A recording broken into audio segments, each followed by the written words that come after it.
はい、今日はですね、先日作ったラジコンをハンドルコントローラーで操作しようということで、マイコンボードを使って作ったんですけど、その分のテストということでコースの方に持ってきました。ちょっと荷物多かったんですけど、なんとか設置しました。こんな感じで、これをね、この後コースの方でどんだけ走れるかわかんないですけど、試しに走ってみようと思います。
手元を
はい、本日は、自宅のコースを使って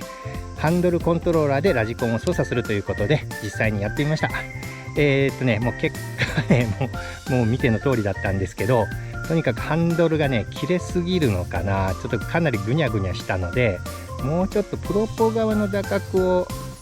甘くすればよかったのかな。なんせ暑すぎたのでバッテリーも早くなくなってしまったんで、本日はここまでとなります。またこのハンドルコントローラーを使ってね、何かしらできればいいかなとは思ってるんですけど、その時にね打角を挑戦しようかなと思います。それでは本日の動画は以上となります。また今後もこういったよくわからないこともやりますし、ちゃんとしたラジコンの動画も撮ろうと思いますので、よければいいねボタン、チャンネル登録もよろしくお願いいたします。それでは最後までご視聴いただきありがとうございました。失礼します。